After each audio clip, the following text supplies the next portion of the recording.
Guys আজকে পুরো 24 ঘন্টা আমি ঘর থেকে একটু বাইরে হতে পারবো না, সারাটা দিন আমাকে ঘরে বসে কাটিয়ে ফেলতে হবে। সেটা কি জন্য চলো তোমাদেরকে বলছি।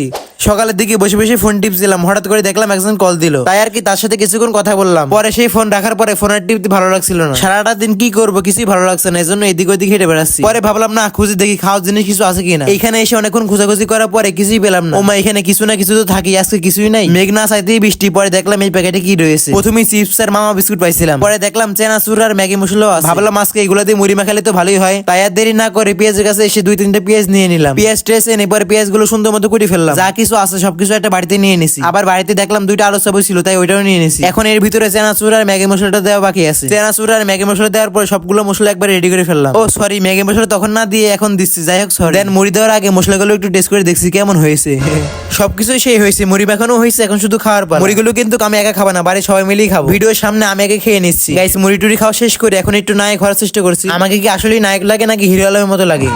পরে ভাবলাম নায়ক যেহেতু হয়েছি, 2-একটা ছবি তুলে নি। ছবি তোলা শেষ করে যে মামা বিস্কুটটা ছিল ওইটা খাওয়া শুরু করে দিলাম। আমি আবার বাচ্চাদের মতো এইসব জিনিস খাইতে খুব পছন্দ করি। আমি তো খাইলামই, আমার বিড়ালটার জন্য একটা নিয়ে যাই। দেন বিড়ালের সামনে নিতেই বিড়াল কি জোরে দৌড়ে আসছে খাওয়ার জন্য। পরে দেখি ওমা বিড়ালটা খটমট খটমট করে চাবেই খাচ্ছে। ওর খাওয়া দেখতে আমার খুব ভালো লাগছিল, তাই বসে বসে দেখছিলাম। পরে বললাম নে তুই বসে বসে একলা একলা খা, আমি যাই। গাইস এখন বিকাল হয়ে গেছে, ঘরে এসে কিছুই ভালো লাগছে না। একটু পরে ভাবলাম দুপুরে তো ভাত খাইনি, এখন ভাত খাইতে যাই। তাই আর দেরি না করে ডাইনিং টেবিলে এসে সুজা ভাত খেতে বসে পড়লাম। আর গাইস আমি যে বললাম আজকে সারাটা দিন ঘরে বসেই কাটিয়ে দিব, কারণ বাইরে অনেক বৃষ্টি হচ্ছে, বাইরে হওয়ার মতো কোনো সুযোগ নাই। তাই আর কি আজকে সারাদিন ঘরে বসেই কাটিয়ে দিলাম। আর এখন রাত হয়ে গেছে, এখন ঘুমিয়ে পড়বো। Bye bye.